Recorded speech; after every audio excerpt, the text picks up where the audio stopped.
Mà này, cái chuyện này. Tôi có chuyện này. Mà có chuyện gì đây? Anh cứ nói đi, sau thì anh có đúng. Ơ, bố, con Mạnh nó về nó ở cùng với mình. Làm sao? Con đồng ý á? Hóa ra là anh trai cũng không đồng ý cho mình về ở cùng. Đấy. Dạ. Cái khu này là của bác hết. Vâng. Xong là cháu xem chỗ nào dựng được nhà thì cháu cứ dựng.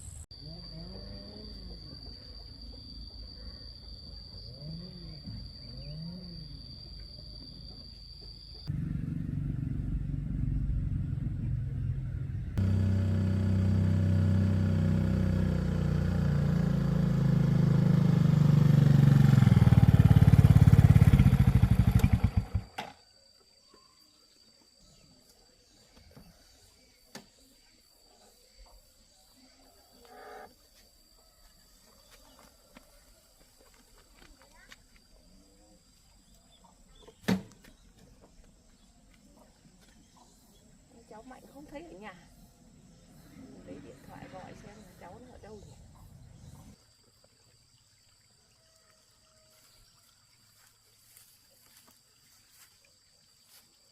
Lấy điện thoại gọi cho thằng cháu xem nó ở đâu này.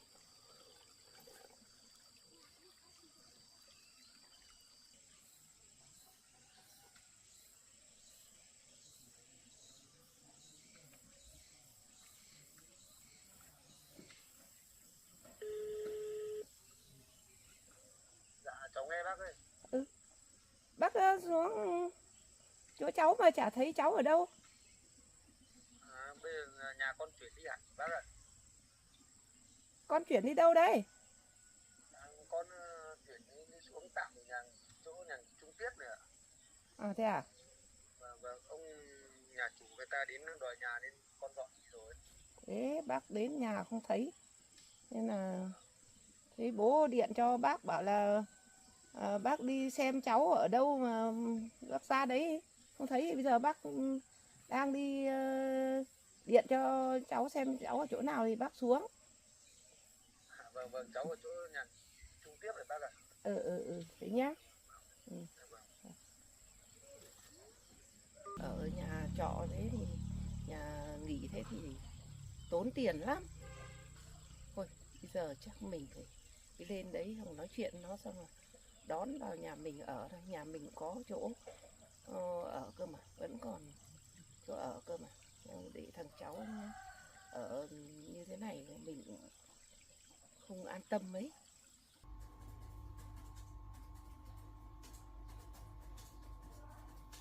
Không biết bác Khanh gọi cho mình làm cái gì, bảo đến đây để tìm gặp mình nữa. Không biết bác ấy có đến thật hay không.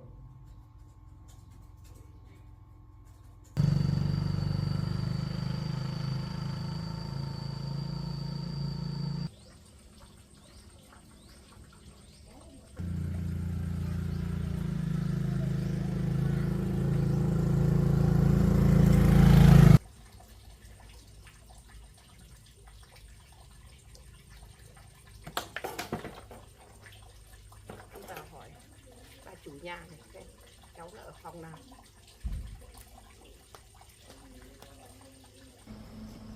Dạ. Vâng. Các chị mà hỏi cái cháu Mạnh nó xuống đây nó sẽ ở phòng nhà trọ ở phòng nào ấy? Phòng 1 đấy chị ạ. À là phòng 1 à? Cháu ở trên đấy. À vâng. Mạnh ơi! Dạ. Bác thấy quần áo cháu phơi ở đây rồi, cháu không ở nhà. Cháu ở đây ạ. À thế à? Vâng. Bác thấy cái quần áo phơi đây là đúng cháu. Con trọ phòng đầu tiên này bác ạ. À thế à? Mà trong phòng nóng lắm, với lại bí nữa, bác với con lên trên này nói chuyện với nhà chủ. Cái phòng này nóng quá cháu ạ. Bác ơi đây. Cho con ngồi đây cho mát.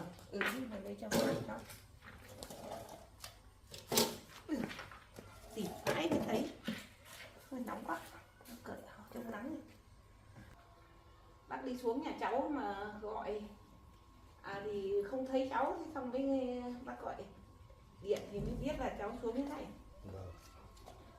Thôi xuống đây mấy hôm rồi cháu? Cháu xuống được 2-3 hôm rồi.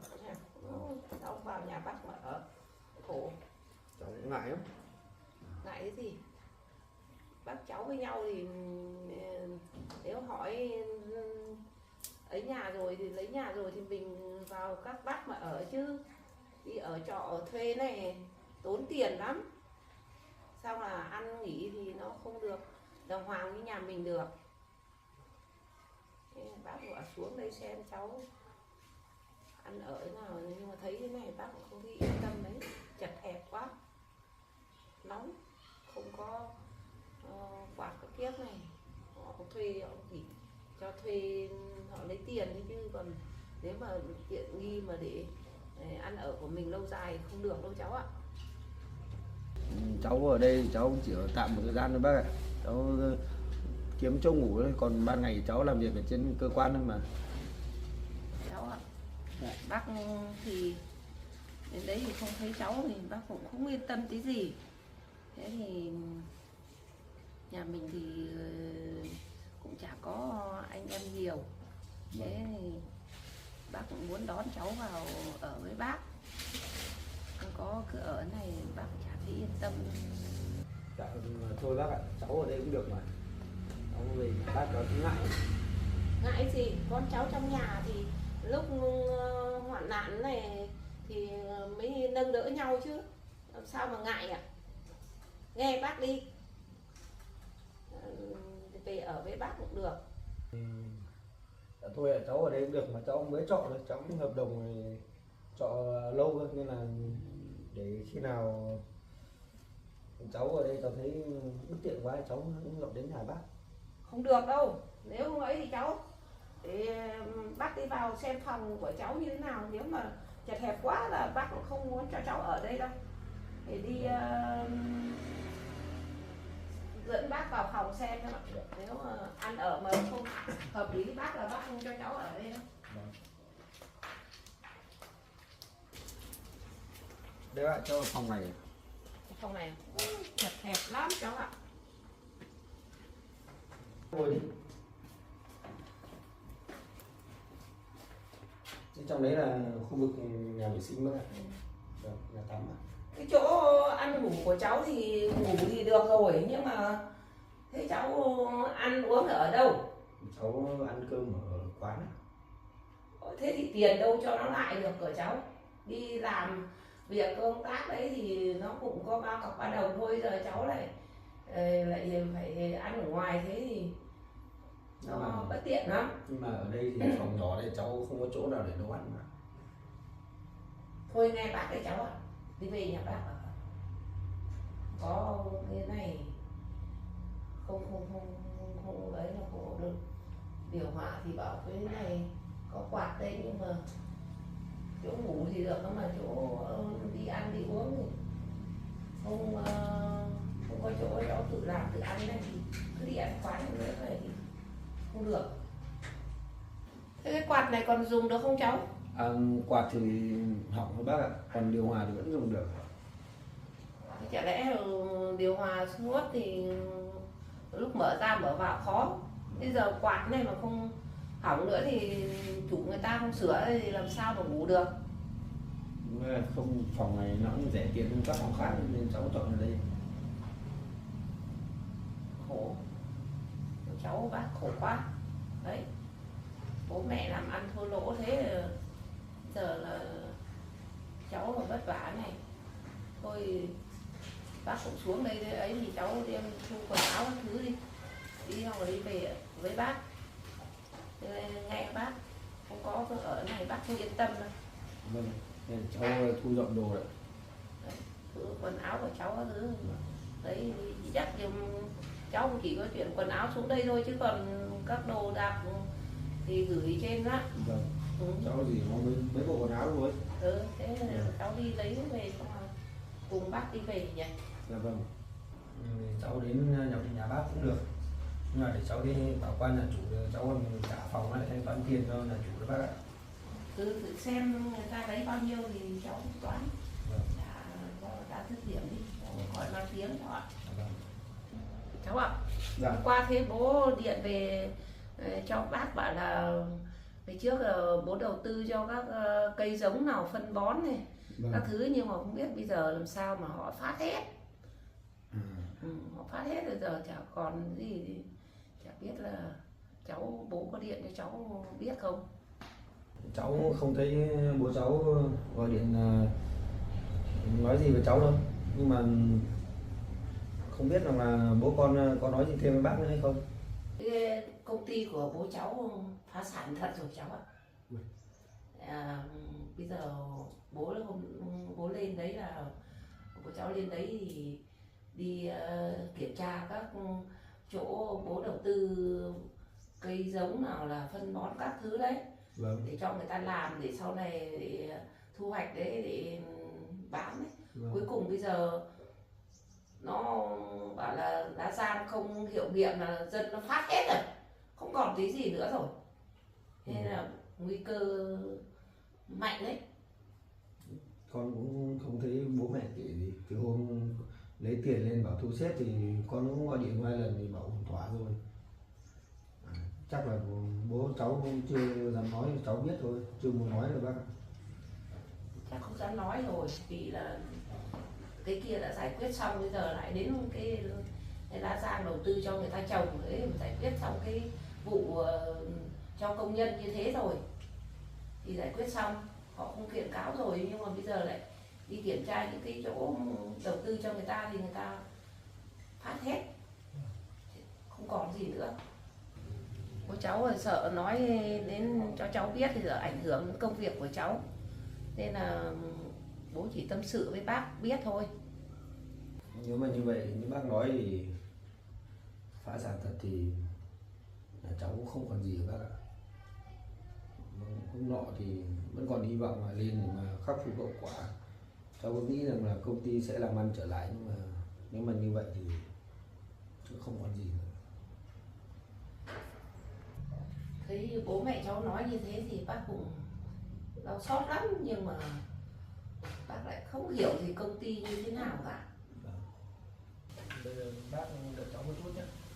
Cháu thu dọn những bộ quần áo với lại đi thanh toán tiền nhà trọ cho người ta.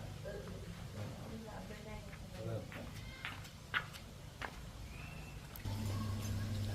Cô ạ, cô ơi, bác cháu thì có đến thì đón cháu đến cùng với bác ấy. Thì cháu ở đây mấy hôm ấy thì cô xem tiền phòng với lại như nào thì để cháu gửi cho. 200 ạ. Hôm nay cháu về á? Dạ vâng ạ, cháu lúc nữa cháu dọn đi luôn ạ. Cháu cũng cảm ơn cô nhé. Trong thời gian vừa rồi cũng giúp đỡ cháu rất là nhiều. Không sao đâu. Giờ cháu về luôn à? Dạ vâng, giờ cháu về ạ. Tôi lấy 200. Dạ vâng. Thế để cháu ra chuyển khoản nhé. Vâng.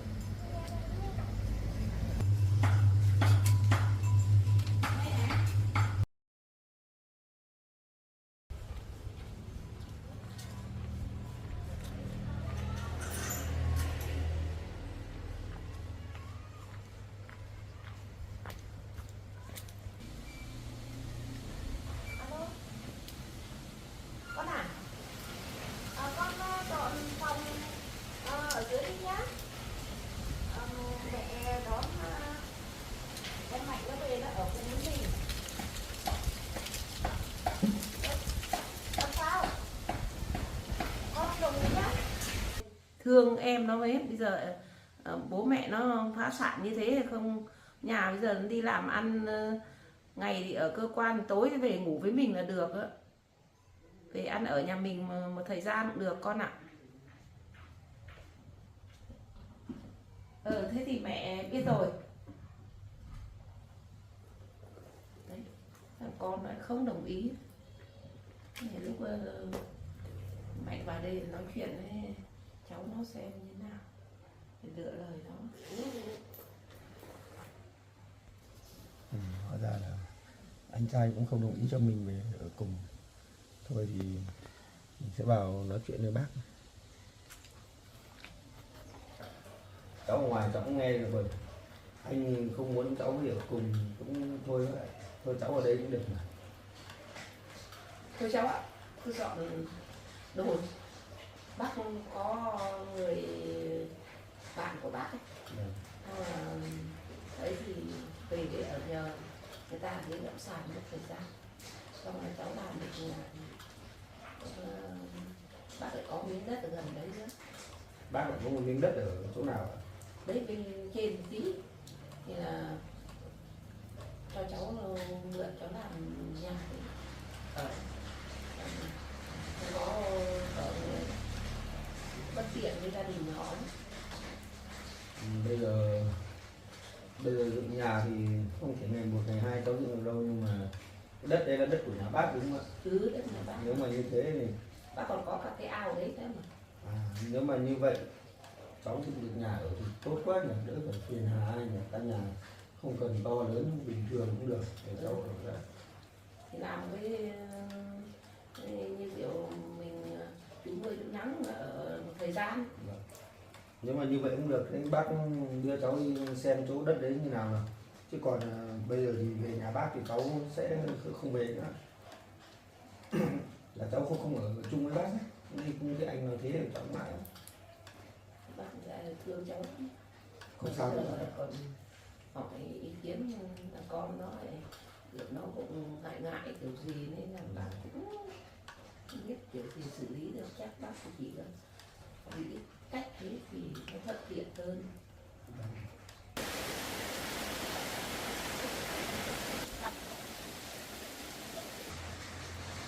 Đấy, nãy thì cháu cũng nghe được rồi nhưng mà bác cũng thấy rất khó xử vì nó còn vợ con nó nữa nên là bác cũng không biết đường nói lại nói nữa nên thôi thì cháu ở nhà bạn của bác ấy thì cũng không phải mất tiền đâu, cháu cứ ở về đi lại về ở đấy, có nhà 2 tầng, nhà sàn nó ở trên được ở dưới cũng được nên là bây giờ gia đình người ta ở trên thì mình ở dưới cũng được, không sao đâu. Bác hôm nọ bác gợi ý người ta rồi người ta cũng nhất trí rồi. Thôi thì cháu cũng nghe bác, cháu đi xem chỗ đất đấy xem để mà biết hướng thì cháu dựng nhà sớm, xong rồi như bác thì cháu sẽ ở nhà bạn của bác. Đấy, sắc quần áo các thứ đi cho sớm đó. Được không? Móc của người ta đó. Được, móc của nhà trọ đó. Đấy. Còn tập quần áo đấy. Đấy.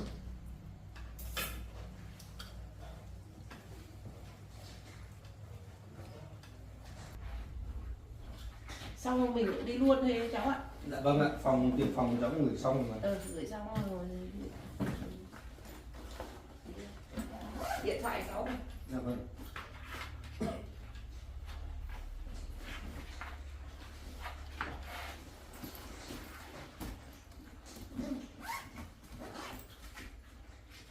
Còn gì không cháu? Dạ không có đâu ạ. Thế bắt đi. Cháu tắt điện.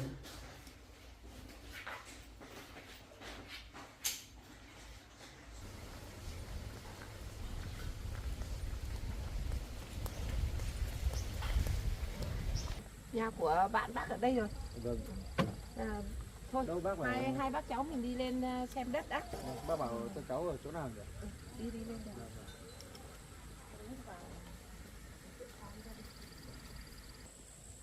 Cái ao này của bác hả bác? Ao này của bác đấy. Vâng. Bác đắp lâu chưa? Bác đắp mới đắp thôi. Vâng. Bác thả cá gì chưa đấy? Thả cá đấy. Vâng. Cái đường này nếu mà nắng lên thì tha hồ xe lại đi lại bình thường mà. Vâng. Chả qua là mưa thì không dám lên thôi. Vâng. Ôi được, chỗ này đẹp quá bác nhỉ? Đấy. Nếu mà cháu ấy thì làm nhà đây thì thuận tiện. Vâng. Coi luôn ao cho bác. Vâng ạ. Đấy. Dạ. Cái khu này là của bác hết. Vâng. Xong là cháu xem chỗ nào dựng được nhà thì cháu cứ dựng. Còn cái ao này là ngày trước của bác phải thả cũng nhiều, nhưng vừa rồi bạn của bác cũng bảo thôi thả thêm một ít ở gần ở đây để hộ chăn cho nó ăn. Dạ vâng ạ. Cháu thấy ở chỗ kia được bác ạ. Chỗ nào cháu cứ xem được là cháu dựng thôi. Đấy. Chỗ này là rộng lắm. Hồ nhà những bác thì Người ở đây có người. mấy nữa như cháu muốn nuôi vịt cháu thả xuống ao có được không bác? Được mà, chăn nuôi được mà, ở đây nó không va chạm ai đâu. Vâng. Vịt nào là gà, tha hồ thả ở đây. Gà thì con làm chuồng ở khu này. Thế còn đây thì làm nhà. Vâng, vâng. Còn đường này chỗ này đi lại. Cái đồi đằng sau này cũng của bác ạ? Đồi của sau bác hết mà. Dạ. Dạ vâng. Thì việc chăn nuôi thì ở chỗ này là chăn nuôi là hợp lý. Cháu đi làm xong về lúc nào rỗi rảnh thì cháu chăn nuôi. Thế thì thống nhất như vậy bác nhé. Ừ. Bác cho cháu ở tạm đây nhé. Thì ở thì sau này bác cho luôn cháu cũng được, có gì. Nhà bác thì không có mỗi thằng anh gì đó, ở nhà to kia rồi. May quá bác ạ, được chỗ này cháu chăn nuôi hợp lý quá. Đấy. Cháu cứ thế làm. Vâng, thế để sẽ Khu vực đằng này là vâng. chăn rào vải xong là làm chuồng chạy. Vâng, thế để mấy hôm nữa cháu xem nào, cháu nhờ anh em đến hộ cháu dựng tạm cái nhà ở đó. Xong là xem ngày ấy cháu ạ. Dạ vâng. Xem ngày đẹp để làm cho nó yên tâm. Vâng, vâng, vâng. Thôi cứ như vậy cháu thấy chỗ này rất là đẹp rồi bác ạ. Thế thì Dạ. thôi thì hai bác cháu mình đi xuống dưới nhà bạn, bác hỏi qua thì bác muốn cho cháu ở dưới đấy để đi lại cho nó đỡ vất vả. Trong thời gian cháu làm nhà ấy ạ. Trong cái thời gian Vâng. cháu làm nhà đấy thì đi lại cho nó đỡ khổ. Đấy có bạn thân của bác không ạ? Bạn thân của bác đấy, không sao đâu. Cháu sợ người ta không cho ở ấy. Không sao đâu. Vâng. Bác hôm nọ bác cũng gợi ý cho rồi. Cháu Thế chỉ ở cái lúc mà cháu trong thời gian cháu làm cái nhà này thôi. Chứ còn bình thường cả ngày cháu còn ở cơ quan mà chắc Đúng cũng rồi. không sao đâu nhỉ. Thế không sao đâu. Vì mình trong cái thời gian mình chờ đợi làm nhà này, nhờ người làm nhà này. Vâng. Xong rồi lúc làm được rồi mình khuân đồ lên. Vâng. Không sao được. Vâng, thế cũng được ạ.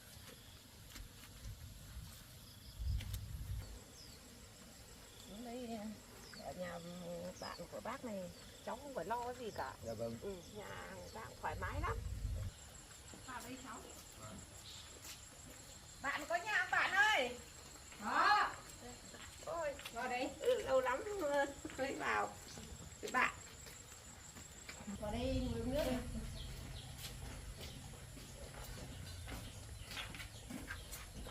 Bạn đi làm gì về mà sợ ủng Châu. Châu ở đây. Uống nước hay bạn? Uống đi.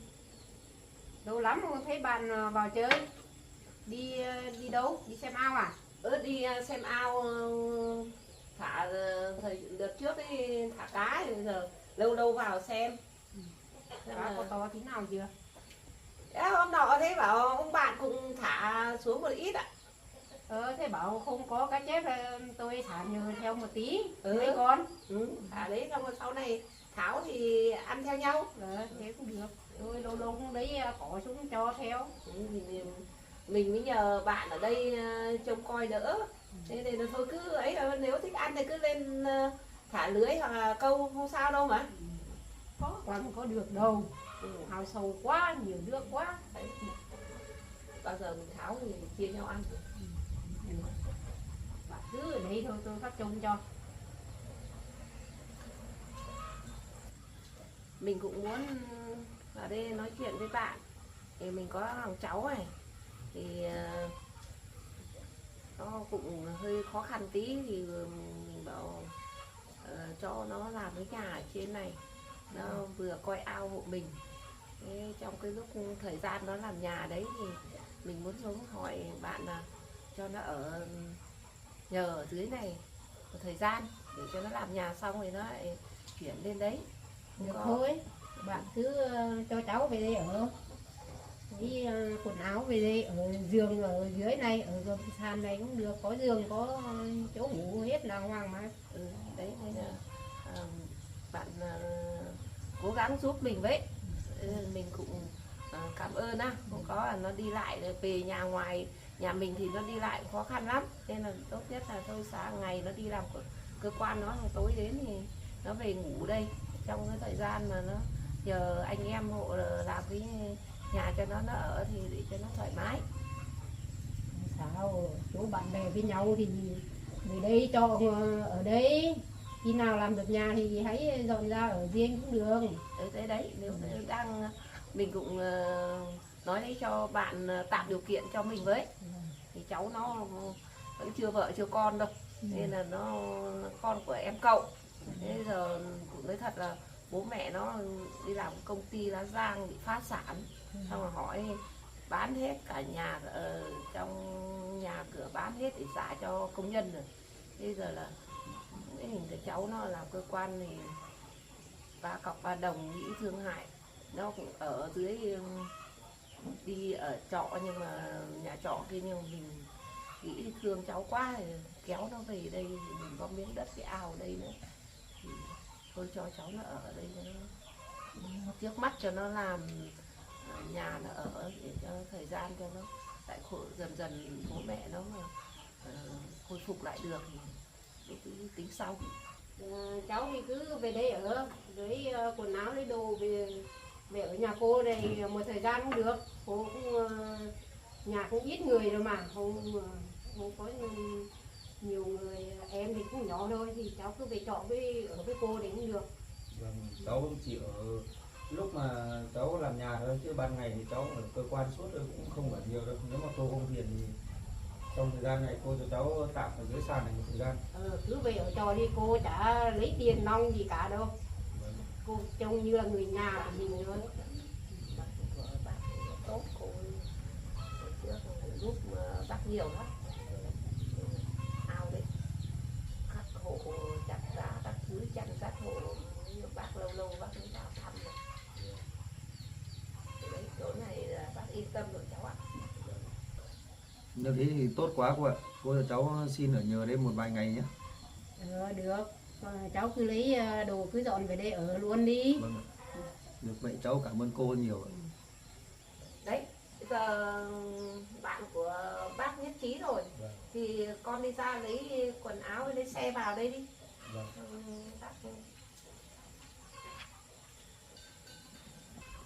Đấy bạn ạ, cháu nó vào đây thì nhờ vợ chồng bạn giúp đỡ với, thì đứa em cậu nó gặp khó khăn quá nên là bạn nó về với mình thì nó lại không, nó bảo ngại, nó không muốn về nên nó vào đây, họ có miếng đất đây thì nó vào nó làm, thì bạn giúp đỡ hộ cho mình đấy, cho cháu nó ở với, xong rồi nó làm nhà cửa đây thì giúp mình với nhé.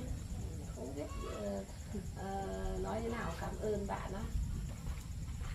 Rồi không sao, thì chỗ bạn bè với nhau thì mà cái nào giúp được thì mình giúp thôi, chứ về đây ở không sao đâu. Đấy, cháu tối nay ngủ ở giường này, nó hơi bề bộn một tí, tối nay cháu dọn dẹp đi, nếu mà không có chăn màn thì cô trong người ta cũng được. Tối nay cô cho cháu mượn cái màn với cái chăn mỏng. Vâng. Có đây trong đường chiếu đây rồi không phải đem về nữa. Cô cứ cho cháu ở nhờ một thời gian, mấy đứa tiền nhà như nào cháu gửi.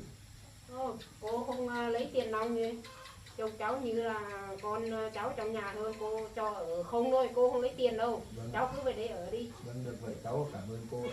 Cháu ạ. Dạ. Đấy, bạn của bác tốt lắm, Vâng. nên là cũng như gia đình nhà mình thôi. Vâng. Nếu lúc nào cháu đi ở cơ quan đi về ấy, thì gia đình có không có việc gì thì cháu giúp bạn của bác với. Vâng, vâng. Còn hôm nay bạn làm cơm cho cháu ăn với nhá. Được thôi, nhà cô cũng nấu nhiều, nhà có gì ăn đấy cùng nhau thôi mà. Ừ đấy, thế nên thế thì mình yên tâm rồi. Thế thôi chắc là mình xin phép bạn mình đi về, không sợ trời tối mưa. Vâng, cái bác về cẩn thận nhé. Thế Vâng. con đấy, như thế chỗ này là yên tâm lắm rồi, con cố gắng nhé. Vâng. Nếu gia đình có không có việc gì thì con giúp gia đình đấy. Vâng ạ. Thế thì sáng ngày mai ngày kia bác vào bác chỉ cho vườn nào là vườn của bác để con còn biết chặt cây làm nhà nhé. Hôm nào nếu bác cháu cứ nhờ bạn bè về thì điện cho bác vào nhé. Vâng, vâng ạ. Bác vào bác chỉ làm cây cây cối cọ cái các thứ để chặt để lợp. Còn nếu mà mình lợp cái tôn thế thì nó nóng lắm. Vâng. Chặt làm bằng lá cọ thôi. Vâng ạ. Thôi thì bây giờ được bạn nhất trí cho cháu ở với bạn rồi mình xin phép mình đi về nhé. Thôi, mấy khi vào đây thì lâu lắm rồi được gặp nhau ở đây ăn cơm tối với tối á. Thôi mình xin phép rồi. Tốt nhất là gửi cho thằng cháu nó ở đây rồi là mình yên tâm rồi. Thế bạn cứ yên tâm đi nhé. Mình xin phép nhá. Bác về cẩn thận nhé. Thế con bạn về nhá. Vâng ạ. Mạnh à, Dạ. con có cái gì thì cứ gọi điện cho bác nhé. Dạ, vâng ạ. Bác về đây nhé. Vâng, bác về cẩn thận nhé.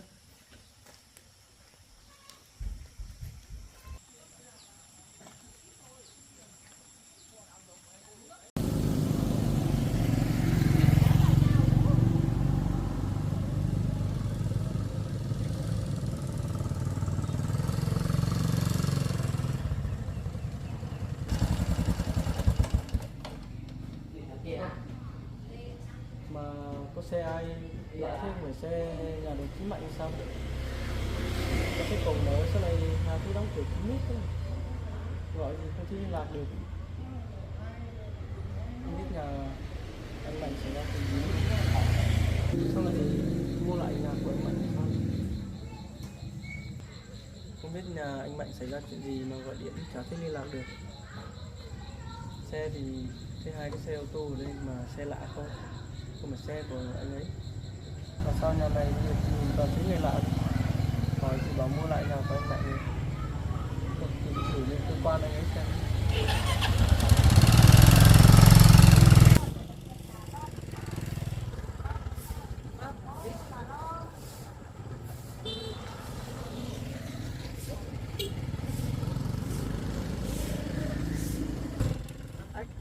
Với tao làm ấy. Tôi mới ở trên cơ quan xuống. Em vào đây đi. Mà sao thời gian này anh Mạnh đi công tác ở đâu hay sao mà em gọi suốt cho 2-3 cuộc chả thấy liên lạc được? Đồng chí Mạnh nói chung là thời gian này cũng có công việc bận lắm. Đồng chí có tôi vào trong kia uống nước đấy, để tôi kể đồng chí biết. Dạ vâng. Thế vào trong kia.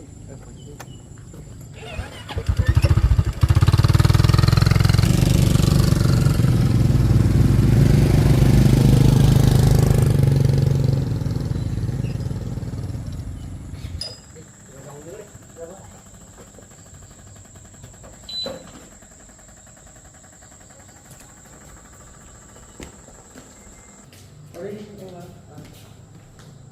Mà về uống gì đấy? Anh gọi cho em nó mới ngọt được nước gì cho này. Hai lon nước bột.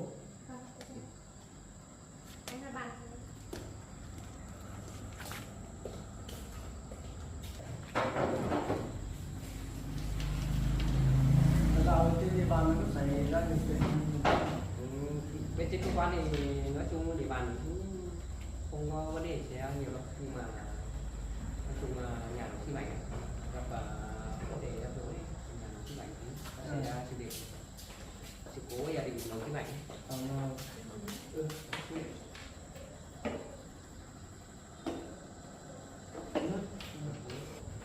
thì lúc nãy tôi lên đây thì ghé vào trong nhà đồng chí Mạnh ấy, tính xem đồng chí ở nhà không, nhưng mà đi vào thì gặp mấy đứa cháu bảo là bố mẹ mua lại nhà đồng chí Mạnh rồi, không biết xảy ra chuyện gì. Thế anh vào bảo nhà Mạnh xảy ra chuyện gì đấy? Cái này đồng chí Nguyễn ạ, thì thời gian đồng chí không ở trên cơ quan, đồng chí đi công tác thì gia đình đồng chí Mạnh ấy, bố đồng chí Mạnh cũng làm giám đốc cái công ty xưởng Bắc Giang ở trên vùng cao kia bị phá sản. Nhưng xảy ra chuyện này. Xảy ra việc lớn như thế, hiện tại gia đình đồng chí Mạnh ấy, nó phải bán hết đất đai nhà cửa hết rồi để cho bố đồng chí Mạnh lấy số tiền để đi trả công nhân ở trên kia. Mà chuyện này đã xảy ra lâu chưa? Bởi vì hôm nọ có liên lạc với anh Mạnh thì có nói chuyện với nhau mà tôi thấy Mạnh nói đề cập về vấn đề này. Nói chung là sự việc cũng buồn lắm, tôi cũng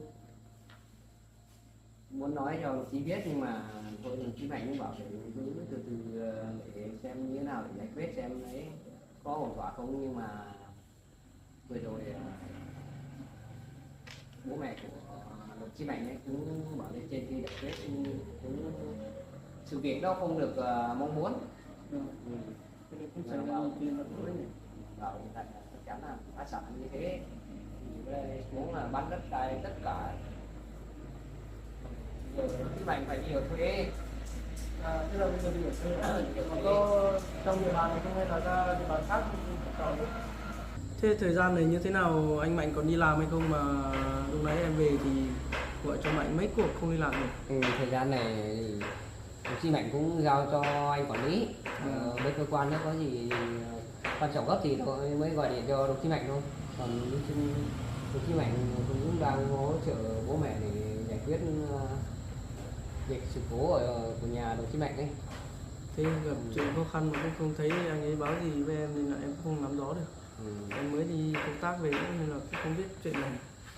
Đồng chí Mạnh cũng có anh em nhà ấy, bảo đi tìm có chỗ đất nào để cho ở dựng một cái nhà mới. Đấy. Nên là bảo không cho ở trọ nhà nghỉ nữa. Thế tôi cũng suy nghĩ là đồng chí Mạnh có hướng nếu mà làm nhà mới mình cũng muốn giúp đồng chí ấy làm cái chỗ ở cho nó thoải mái. Chứ ở trên cơ quan bảo đi lại thì cũng chặt chội thì không muốn ở đấy thì tùy đồng chí thôi, nếu mà làm nhà mới thì mình sẽ chú đồng chí.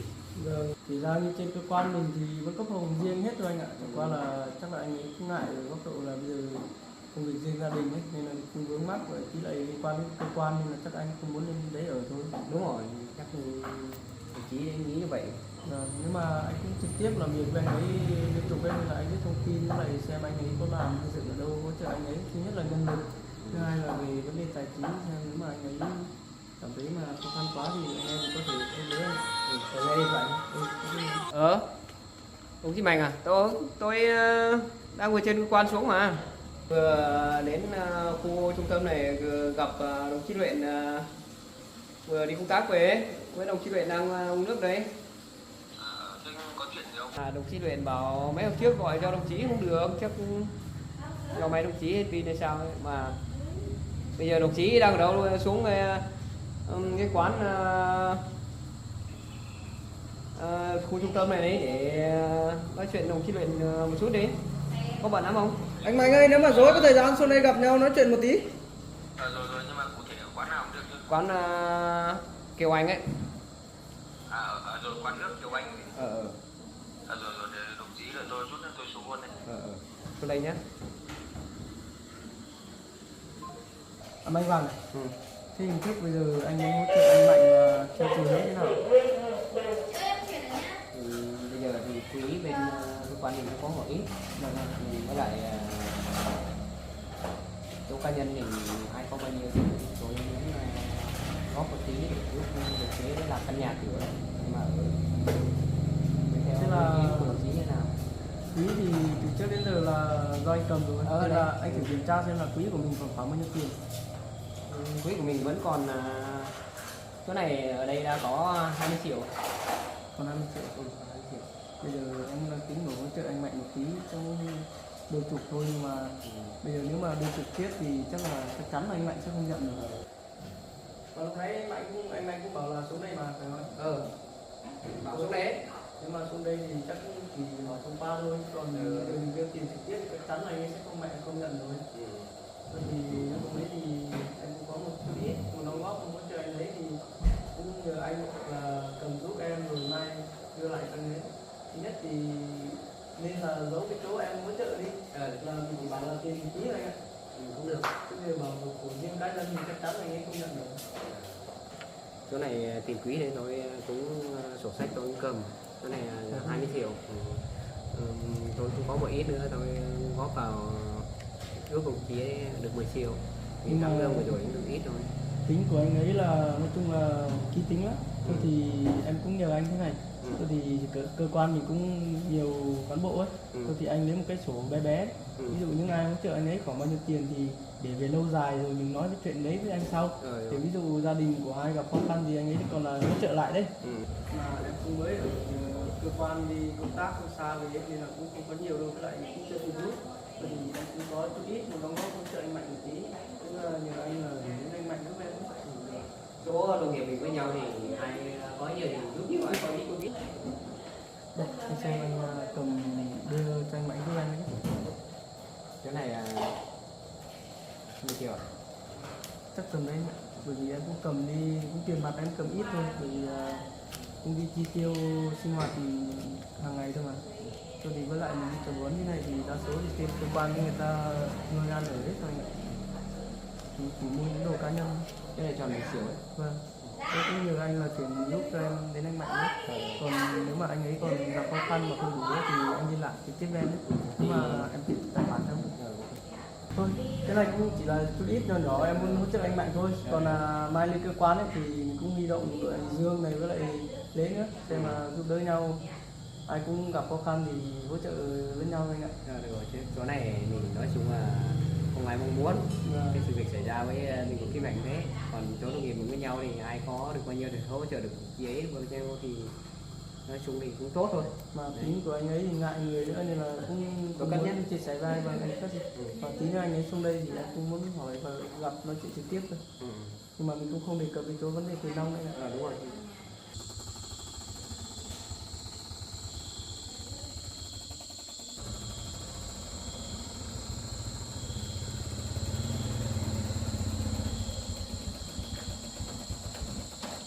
Xem chú Luyện đồng chí vàng đây rồi, không biết các đồng chí ngồi đâu.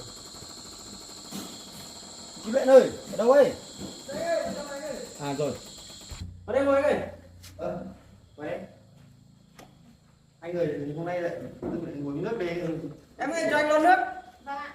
Thì tôi cũng ở trên cơ quan trong Cho mình nước lọc nhé. vô tình là gặp đồng chí Bảy bảo lên chỗ nhà Chí mà không gặp Chí thì hai anh em vào đây ngồi nói chuyện Cái này em cũng mới đi tập huấn về cho anh ạ. Thì cũng vừa vào nhà anh thì cũng thấy trong nhà có những cái cuốn nữa. Họ thì bảo là tôi lại nhà anh vừa. Thì em không biết là chuyện gì xảy ra thì cũng là cũng biết cơ quan thì ra đến trung tâm thì lại gặp anh lại đây thì hai anh em rủ nhau với nói chuyện thấy cái kể chứ. này đồng chí Luyện chuyện tôi chắc là vào chuyện chuyện tiếp nữa. Vâng đấy. Chuyện thì rất là dài chứ Luyện.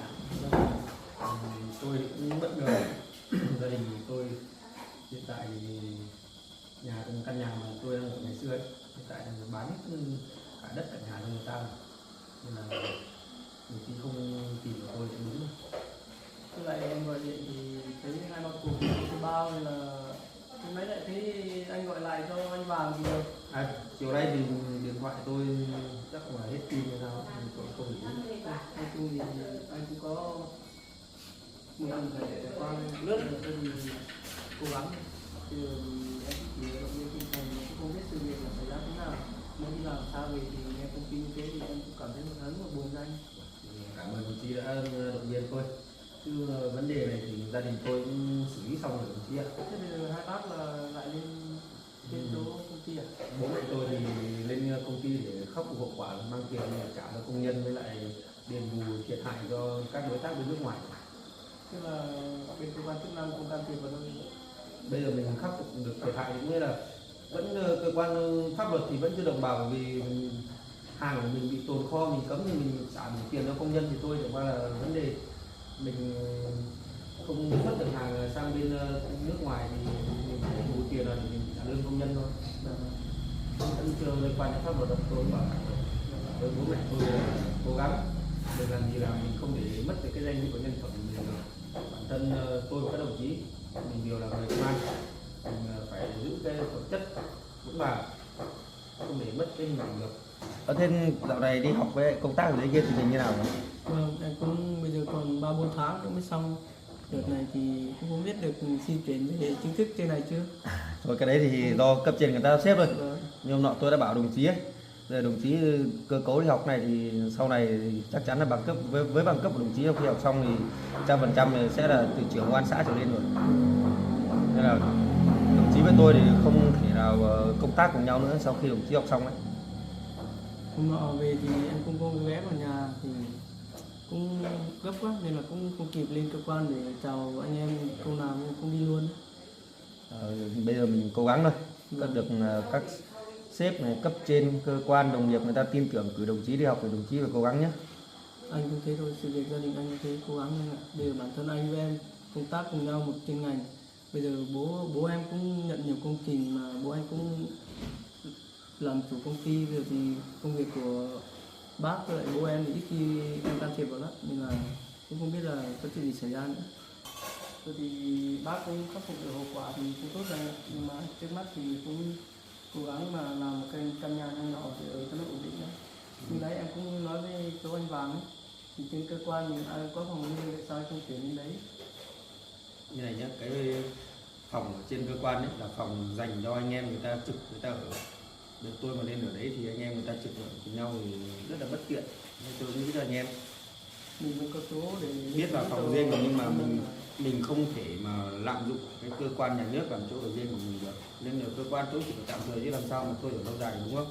Đấy, tôi suy nghĩ như thế. em không biết là như thế, nhưng mà bây giờ anh này thứ nhất là chưa có chỗ ở ổn định, với lại công việc nữa, bây giờ đi lại thì xa nữa, Chỗ ở thì vất vả cho anh luôn. tại bây giờ tôi cũng tạm thời là tôi cũng đi ở nhờ nhà của một người bạn nhà bác tôi, và gần đấy có mảnh đất thì bác tôi cũng cho tôi làm nhà đấy. Nhưng công việc thì chắc là phải đến ngày nghỉ thứ bảy nhật thì tôi mới làm nhà. Ở chuyện đây thì tôi cũng nhờ luôn đồng chí nhé, đồng chí Vàng đến chủ nhật này thì đến hộ tôi một buổi. Chủ nhật thì em nghỉ khác này. Nhưng mà chỗ công việc thì khi mày làm nhà thì cứ báo. Tôi thì cũng không phải là làm nhà to cao gì đâu, cũng chỉ gọi là cái chỗ để mà tránh mưa tránh nắng, nhưng mà nó cũng phải an toàn cho mình như vậy thôi. Thế thì đến hôm nào xác định anh làm ấy thì anh cứ báo bọn em, để thứ nhất thì bọn em huy động thêm 1-2 nhân lực nữa, đội dân quân lên vào hỗ trợ anh. Có gì lấy tôi sẽ nhờ. Vâng, em cũng tuần sau, vào đầu tuần sau thứ 2 mới phải đi. Vậy cũng cảm ơn hai đồng chí nhé. Không sao đâu, chỗ mình với nhau Anh không biết. đồng chí không phải ngại đâu, khi tôi giúp được thì chúng tôi giúp chứ. Ngoài chuyện thì cố gắng chết thôi, nếu mà mình dựng được nhà ở đấy mình sẽ thoải mái hơn đồng chí hơn, đúng không? Vâng, mà anh làm nhá, anh cũng trực tiếp làm việc cùng anh Mạnh ấy, nếu mà có công ty thì anh có thể đi làm với em đấy. Chứ bây giờ anh Mạnh thì đôi lúc mình không đi làm thì cũng khó. Rồi, có tin nhắn con gái tôi bảo về nhà. Con gái ra anh à? Thế đồng chí về cũng muộn đấy. Nhưng mà Hai bận đồng chí thì anh cứ về đi. hai đồng chí nói chuyện đi, về trước tí nhé. Còn về chỗ lúc nãy tôi đề cập với đồng chí tôi thì tôi đỡ tôi nhé. Rồi vậy thôi. Biết rồi. Nhé. Nhé. Rồi chứ.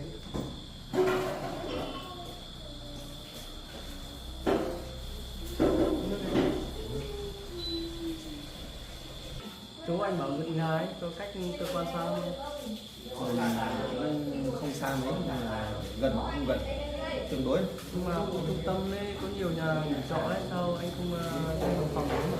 Tôi cũng tính là nếu mà bây giờ tôi mà đi thuê phòng trọ thì với cái đồng lương ít ỏi của mình ấy, cũng không phải là ít, mà bây giờ gia đình tôi cũng vẫn là tiết kiệm một chút để trang trải lên cho bố mẹ tôi trên kia. Nên là thuê phòng trọ thì cũng ở mấy hôm thì cũng cảm thấy nó tốn tiền một chút. Biết là vậy, nhưng mà bây giờ ít nhất thì anh cũng phải tìm cái chỗ nào ăn ở cho nó thoải mái đã, thì tư tưởng thoải mái thì mình biết giải quyết được công việc anh. Mà này, đồng chí Viện này, Sao? tôi có chuyện này. Mà có chuyện gì anh cứ nói đi, sau thì anh nó đúng. Nói thật đồng chí là thời gian mà tôi bán căn nhà đấy, tôi có đến ở nhà để trọ. Tôi có bắt gặp được là bố đồng chí đi vào trong đấy cùng một người phụ nữ nữa. Có phải chuyện đấy anh? Tôi khẳng định là không phải mẹ đồng chí, mà tôi cũng hỏi là bố đồng chí đi đâu làm gì đấy. Bố đồng chí và bố đồng chí chở xe ôm, nhưng mà với nhiệm vụ công an của mình biết thừa. Đấy, tôi nói đồng chí nên đồng chí biết. Nhà anh cũng biết góc độ gia đình của em rồi, thì làm gì đến mức độ mà bố em phải đi làm xe ôm đâu. Thế nhưng mà bảo đồng chí là đồng chí nhắc nhở bố để mà làm cái gì thì làm, nhưng mà giữ hình ảnh cho đồng chí và cho gia đình của đồng chí. Cái này thì em cũng nói với anh này, từ nọ ấy thì em cũng có về nhà một lần mới bảo hôm nay nói với cả anh Vàng ở đây, thì bảo về gấp quá không lên cơ quan để chào các anh được ấy, thì nên em cũng phải là đi luôn, đi xuống chỗ học thêm đi tập huấn ấy. Thì đợt đấy em chuẩn bị đi thì lại thấy bố gọi lại quay lại bảo là hỏi em có tiền không, đưa cho bố một ít, thì bố sáng điện thoại, bố bảo điện thoại bố hỏng rồi. Nhưng mà từ đấy đến giờ chưa thấy bố hỏi đến xin tiền em hay kiểu gì anh ạ, em rất không nghĩ cho đấy. Xong rồi sau em đưa tiền cũng chẳng thấy bố nói gì. Bảo lại em cũng gặp bà chị gái, bảo là bố em có xuống tận nhà đấy để hỏi vay tiền, mà từ trước đến giờ bố em có bao giờ đi hỏi vay tiền ai bao giờ anh. Đây thì tôi cũng thấy vấn đề tôi không phải là tôi nhiều chuyện đâu nhé. Nên tôi cũng nói để cho đồng chí biết mà nhắc nhở bố đồng chí đó. Bác cũng rất là tốt. Thấy tôi thì bác cũng bảo là sao dạo này không xuống với đồng chí chơi này, ông mời tôi xuống nhà ăn cơm ấy. Bác cũng tốt rồi, qua là nhiều vấn đề thì cứ phải nhắc nhở. Với lại em gấp đi nên em cũng không được hỏi gió và chuyện như nào. Em chỉ thấy gặp tình cờ gặp chị gái thì con nước hoa thì chị có bảo thế thôi, không biết là một chuyện như thế nào mà cũng không thấy mẹ kể với em anh ạ. Mà em gọi điện thì bố vẫn bảo là bố nhận nhiều công trình lắm, làm ăn xa nên là không nắm rõ được. Bởi vì bình thường công việc của bố ấy thì em can thiệp vào lắm, bởi vì mình là phận con mà. Thế hôm đấy tôi gặp bố đồng chí trong tình huống đấy thì bố đồng chí cũng dặn tôi bảo là tôi không nói với đồng chí, nhưng mà tôi cũng khẳng định luôn bố đồng chí là gặp đồng chí tôi sẽ nói, nên là đồng chí cũng thông cảm với tôi. Tức là bố em cũng dặn anh là không nói chuyện đấy với em đúng không? Đúng rồi, và tôi cũng bảo thẳng là những cái chuyện thì tôi giấu thì tôi giấu, còn những cái chuyện này tôi giấu làm cái gì cả. Hôm đấy em còn cũng chuyện ngồi nói chuyện với bố thì em cũng hỏi bố bảo mình có qua lại với cái cô spa đấy không, trước kia thì bố em có qua lại với cô ấy. Mẹ em cũng phát hiện rồi thì từ đấy bố cũng một thời gian khá là dài đấy không qua lại gì với cô ấy đâu. Mà bây giờ có khi nào là cô ấy, mà anh có cái hình dáng của cô ấy là người như thế nào không? Nói thật là bịt khẩu trang là tôi không biết là có phải là cái cô spa mà đồng chí kể không. Đấy, như thế tôi chỉ biết là đèo người phụ nữ vào đấy thôi. Em cũng đang sợ là bố em còn rủ cả cô ấy xuống chỗ công trình bố làm ấy. Nên là cũng khá là lâu rồi, lâu bố mới về nhà một lần. Tôi bảo đồng chí cứ nhắc nhở bố xem làm nào giữ gìn hạnh phúc gia đình thôi. Em thì em cũng không sao đâu, chỉ là em chỉ thương bố mẹ em thôi, làm việc bao nhiêu tin tưởng là cho bố hết. Nghĩa là mình cứ nhắc nhở để sau này, để mọi chuyện sau này nó xảy ra muộn quá thì lúc đấy cũng khó ra đồng chí ạ. Trước xảy ra một lần rồi thì mẹ em cũng đã tha thứ, mà bây giờ lại xảy ra thêm một nữa mà mẹ em phát hiện ra thì em không biết là mẹ em có thể chịu đựng được với tôi không. Được rồi, em cảm ơn anh vì đã nhắc nhở em. Tôi thì chuyện này em mai em về em sẽ nói chuyện với bố sau nhé.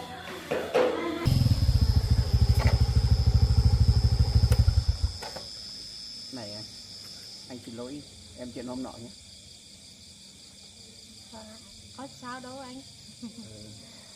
Tôi thì anh cũng không muốn thế, nhưng mà vì trong lúc đi tình cờ lại gặp một người ta như thế.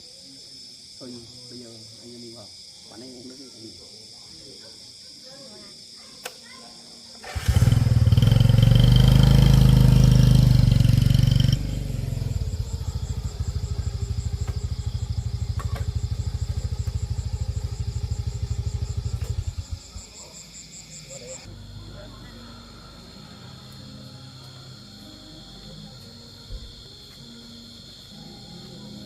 Đẹp quá nha, quán này lắng lặng thật. Đẹp hơn mà em. Công nhận khung cảnh này đẹp thật. Thôi đi, anh em mình đi đi. Vâng. Có chuyện như thế này đồng chí nhỉ? Anh ơi, đưa cho em gửi tiền đấy.